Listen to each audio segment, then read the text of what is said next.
Assalamualaikum kepada Puan Kartini dan rakan-rakan. Kami daripada Kumpulan 1 yang terdiri daripada saya sendiri Farhani binti Muhammad Yazid dan ahli kumpulan saya iaitu Hazin Syakir, Nur Azra Izzati dan Nur Syamira. Pada hari ini, kami akan membentangkan aspek yang ada dalam aktiviti kembara. Saya Farhani akan membentangkan kepentingan aktiviti kembara. Kembara didefinisikan sebagai satu perjalanan yang mengejarkan atau pelik. Ia juga boleh menjadi aktiviti yang mempunyai hasil yang tidak pasti. Istilah ini selalunya merujuk kepada aktiviti yang mempunyai cabaran fizikal seperti mendaki gunung, terjun udara atau menyertai sukan lasak. Istilah ini juga secara meluas merujuk kepada mana-mana situasi yang tegang dengan risiko fizikal atau kewangan seperti usaha sama perniagaan, konflik cinta atau cabaran hidup yang lain. Kepentingan aktiviti kembara adalah anggota badan akan lebih cepat berpeluh dan dapat membakar lebih banyak kalori. Sebagai contoh, aktiviti hiking. Pendakian semestinya memerlukan tenaga yang banyak khususnya kerana ia berfungsi untuk mengangkat serta keseimbangan badan semasa bergerak.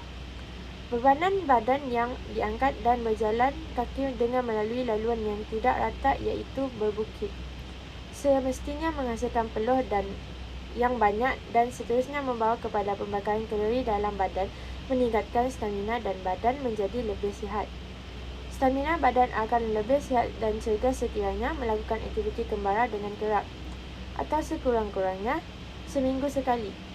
Badan akan terasa ringan dan lincah untuk bergerak khususnya semasa melakukan kerja harian. Saya Hazin Syakir bin Hamidi akan menerangkan tentang aktiviti-aktiviti kembara. Aktiviti kembara ialah aktiviti yang memerlukan fizikal dan mental yang kuat, seperti mendaki gunung, berkemah, masuk hutan, berkayak dan climbing. Okey, saya akan meneruskan tentang keperluan untuk menjalankan aktiviti kembara. Yang pertama ialah sumber air dan makanan. Sumber air dan makanan adalah sumber paling penting ketika kita menjalankan aktiviti kembara kerana ia membekalkan tenaga untuk kita menjalankan aktiviti.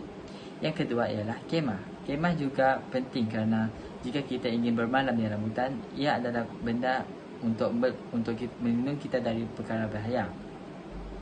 Yang ketiga ialah portable gas stove dan gas untuk kita menjalankan aktiviti memasak di dalam hutan. Yang keempat ialah camping bed dan sleeping bed. Ini adalah kehendak saja untuk keselesaan masing-masing ketika tidur waktu malam.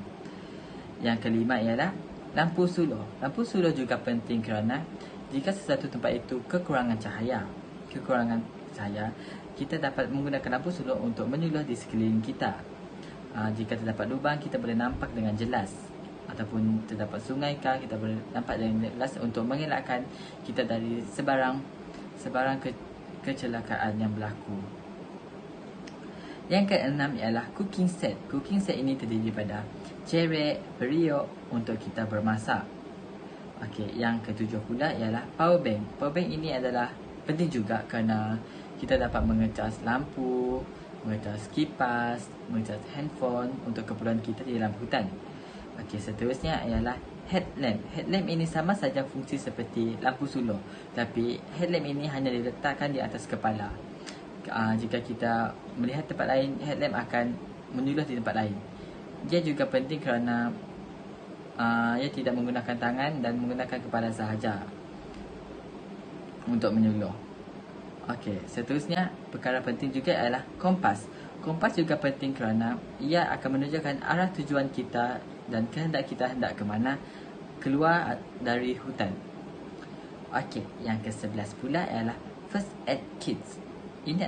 First aid kit adalah ubat-ubatan dan minyak yang wajib dibawa ketika masuk dalam hutan. Kita tidak tahu apa yang akan terjadi dalam hutan. Adakah kita jatuh, patah tangan, luka. Perkara ini perlulah standby ketika kita masuk dalam hutan. Sementara kita keluar dari hutan untuk mencari klinik-klinik yang berdekatan. Yang terakhir sekali ialah bekas makanan. Bekas makanan ini untuk menyimpan makanan kita yang telah dimasak. Okey, saya akan paskan kepada presenter seterusnya.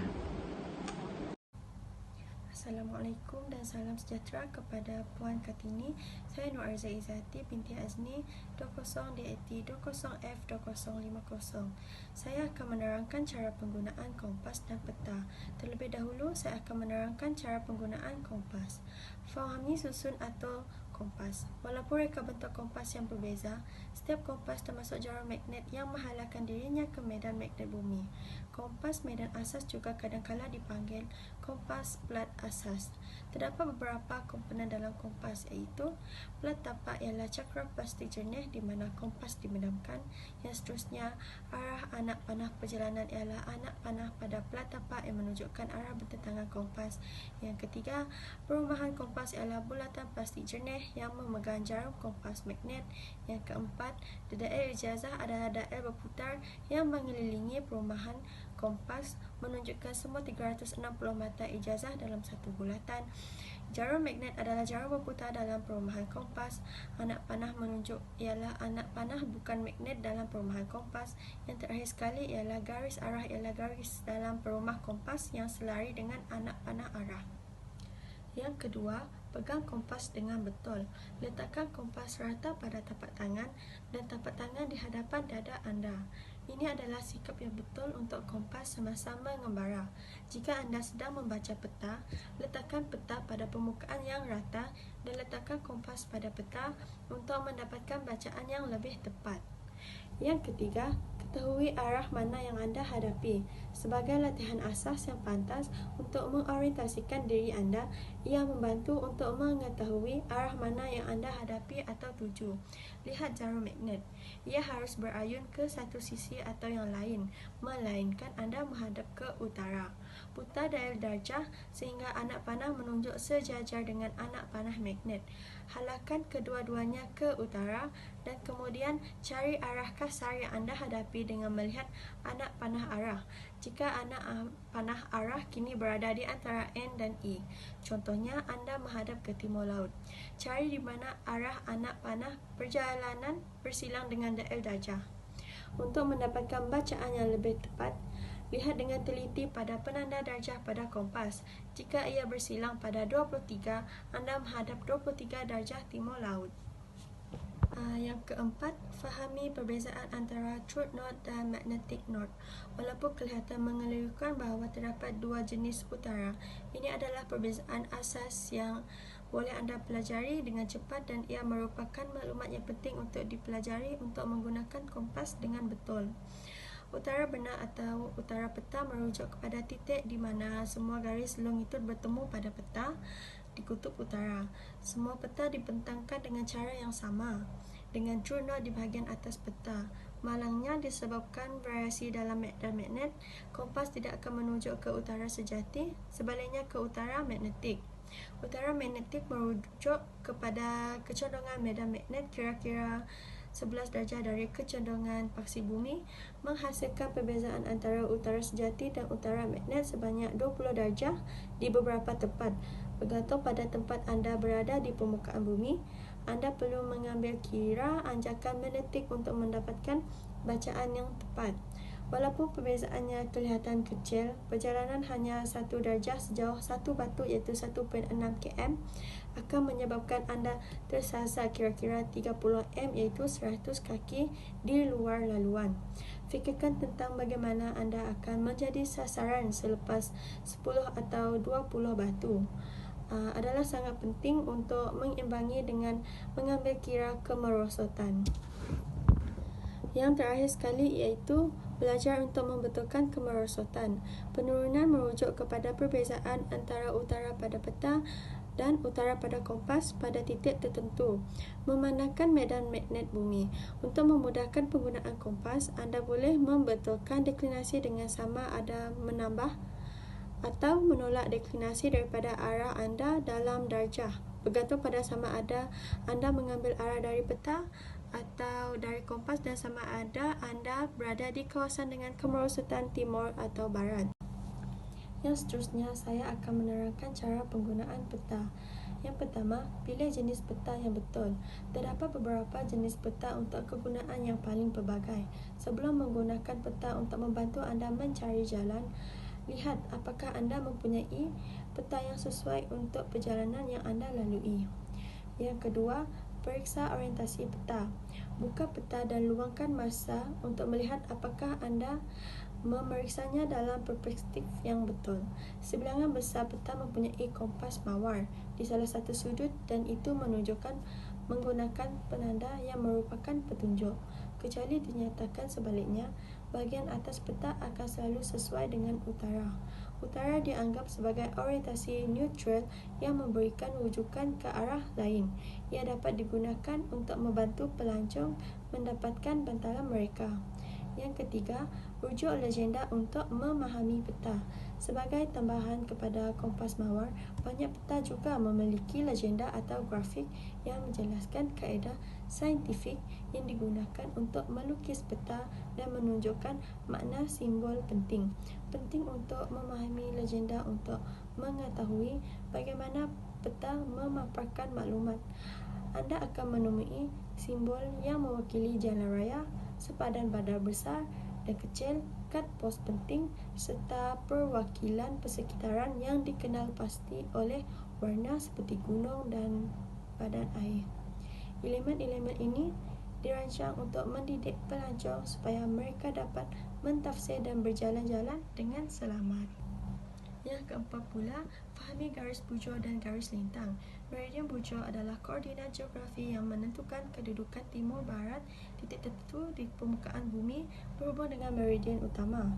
Meridian garis bujur, iaitu garis panjang, dilukis secara menegak dari kutub utara ke kutub selatan dan sebaliknya.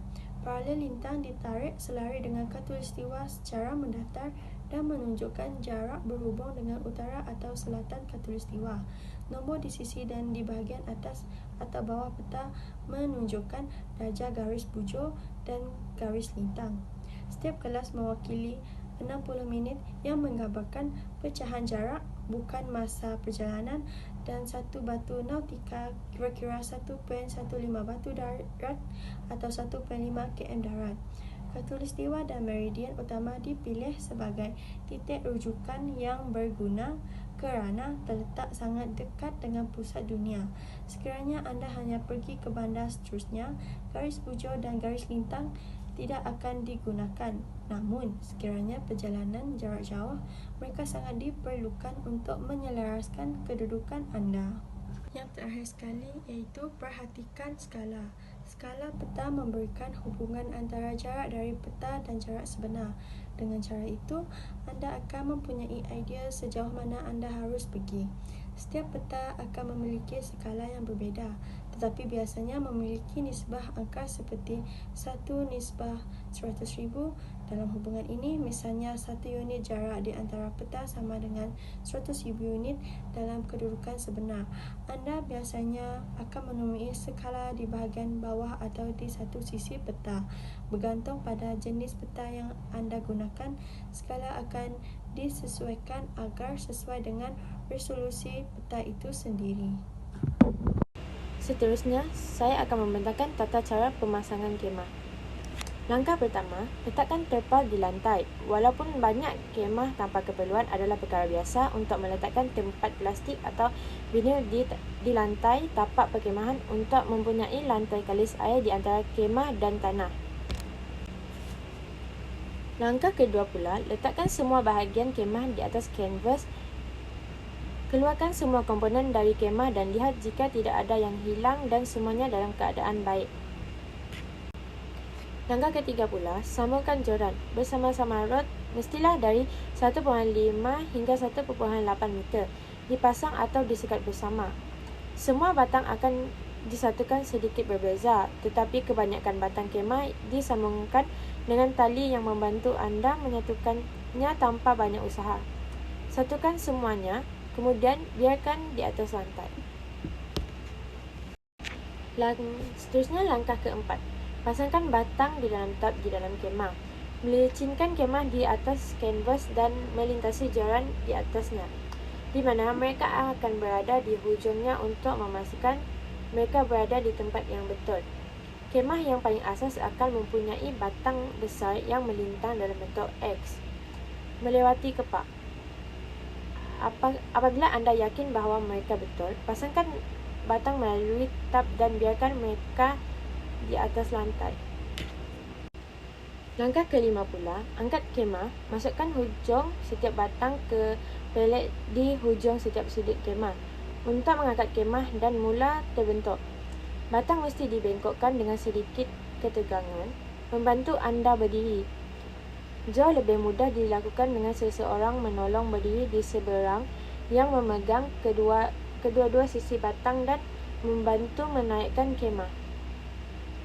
Apabila joran dipasang, anda boleh merapikan kemah sedikit dan menarik batangnya untuk membetulkannya dengan lebih baik. Seterusnya, langkah ke-6. Pasangkan kemah ke lantai. Harus ada pelet atau lubang vinil di setiap sudut kemah dan di tengah-tengah setiap sisi yang harus anda gunakan untuk mengamankannya ke lantai. Pasangkan tiang melalui lubang yang sematkan ke tanah untuk mengikat kemah. Seterusnya, langkah yang terakhir. Sambungkan pelindung hujan. Letakkan pelindung di atas kemah dan pasangkan padanya di beberapa kemah. Pelindungan dilekatkan dengan velcro pada batang di beberapa tempat, tetapi di tempat lain diikat dengan tali ke tiang, meregangkan sedikit. Okey, kita sambung dengan nombor 3, iaitu cara kehidupan survival di dalam hutan. Cara kita untuk survive hidup di dalam hutan. Yang pertama, carilah sumber air. Hal pertama yang harus dilakukan untuk bertahan dan teruskan hidup di dalam hutan adalah mendapatkan sumber air yang cukup. Carilah tanda adanya air di sekitar anda.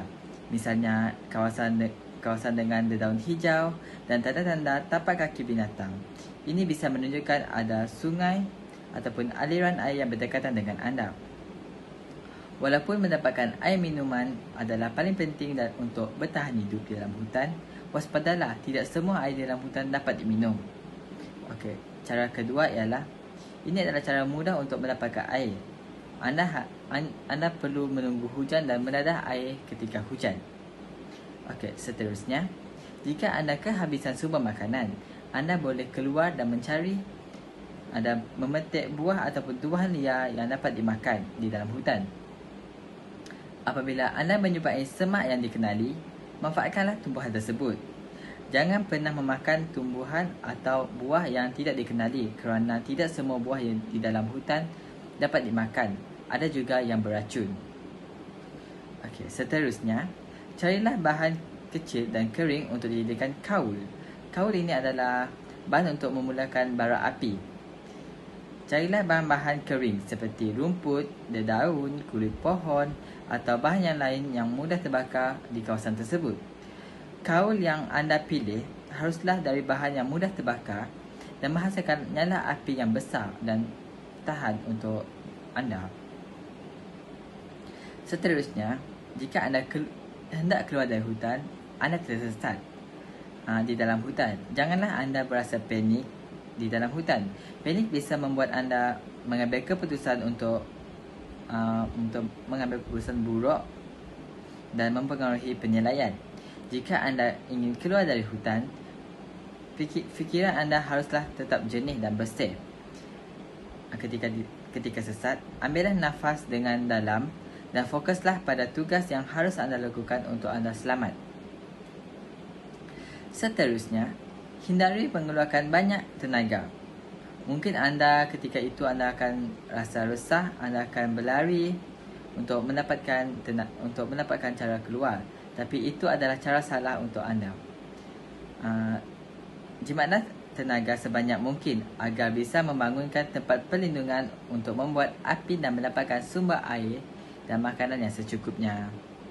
Akhir sekali, jika sesat, tetaplah anda berada di tempat tersebut ketika anda tersesat di hutan kerana sebab apapun. Orang-orang akan mencari anda di tempat terakhir yang diketahui. Jika anda bergerak menjauh dari tempat jalan keluar, anda bisa tersesat lebih jauh dan menyulitkan untuk orang mencari anda dan menemukan anda. Tetaplah berada di situ agar lokasi anda lebih mudah ditemukan.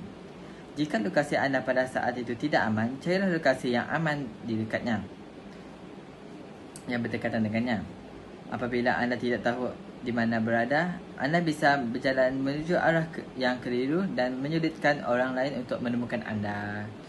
Okey, saya akan kepada presenter seterusnya. Assalamualaikum. Saya Nur Syamira binti Jahan daripada kelas DAT2A ingin membentangkan tentang jenis-jenis simpulan dan ikatan dan juga menunjukkan pelbagai kaedah menyelamat. Terdapat 3 definisi yang saya pelajari tentang simpulan dan ikatan semasa kelas kembara, iaitu simpulan dalam bahasa Inggeris knotting, ikatan pula lashing dan mematikan hujung tali whipping. Biasanya simpulan menggunakan tali yang kecil dan sederhana saiznya. Ia digunakan pada benda-benda yang kecil dan sederhana. Simpulan digunakan pada setiap tempat dan masa, seperti di rumah, di hospital, mengikat kasut, bungkusan dan memulakan jahitan. Contoh-contoh simpulan ialah buku sila, tindih kasih, simpul himpit, lilit 2 simpul dan simpul pemukat. Ikatan digunakan untuk mengikat kayu, buluh, tiang dan papan untuk membuat jambatan, tiang bendera, menara dan sebagainya. Kebiasaannya dalam kegiatan berpengakap dan kepaduan beberapa ikatan digunakan seperti ikat seraya, ikat serong, ikat silang gunting dan lilit balak. Mematikan hujung tali ini perlu supaya tali tidak terburai di hujungnya. Kebiasaannya, hujung tali dimatikan dengan lilit pemati biasa dan lilit pemati selit. Jenis-jenis ikatan dan simpulan. Simpulan angka 8, simpul mati, buku sila, ikatan manuk, simpul pengail dan tindih kasih. Teknik ikatan dan simpulan dan fungsinya. Ikatan buku sila. Ikatan buku sila digunakan untuk mengikat kain pembalut atau kain anduh, menyambung tali yang sama besar saiznya dan boleh digunakan untuk mematikan sebarang ikatan. Ikatan ini direka agar kedua-dua punca atau hujung tali tersebut senang dibuka semula. Fungsi ikatan buku sila untuk menyambung 2 tali yang sama saiz untuk mengikat pembalut segitiga semasa pertolongan cemas. Teknik ikatan buku sila. Letakkan hujung A dan B di atas satu sama lain. Kemudian, masukkan hujung A di bawah B. Kemudian, lakukan ikatan yang sama dengan memasukkan B di bawah. Ikatan bunga keti. Ikatan bunga keti digunakan bagi menyambung tali yang tidak sama besar saiznya. Contohnya, bagi menyambungkan tali perahu dengan tali kapal. Fungsi ikatan bunga keti menyambung 2 tali yang tidak sama saiz, mengikat tali ke satu tali. Teknik ikatan bunga keti, mulakan simpul, kemudian masukkan hujung tali B supaya bersilang untuk membentuk simpul.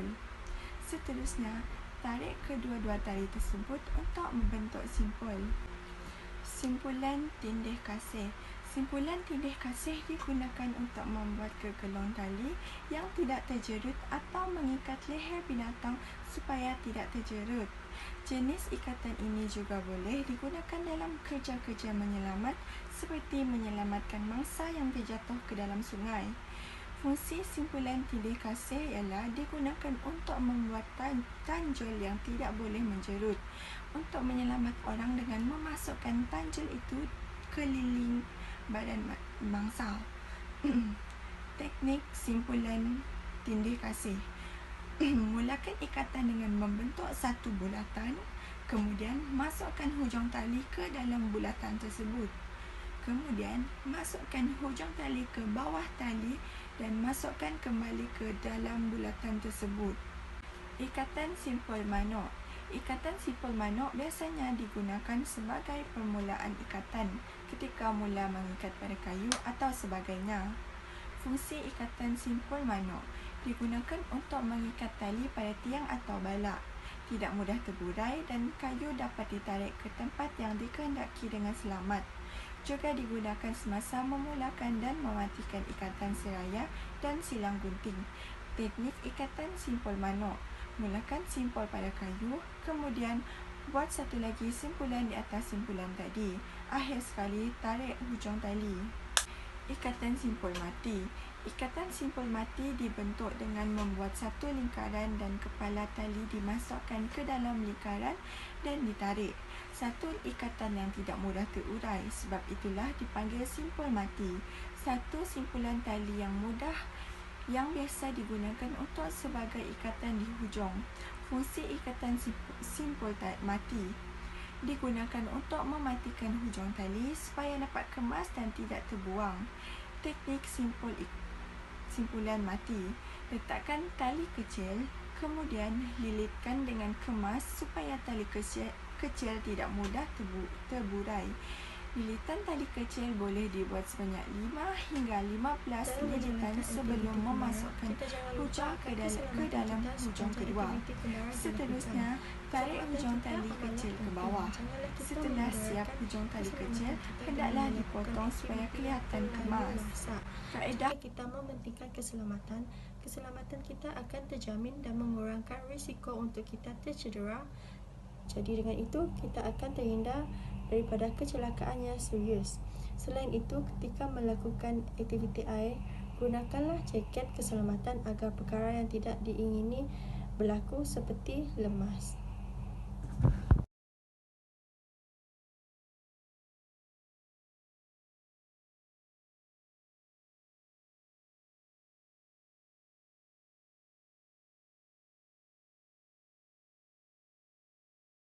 Menyelamat.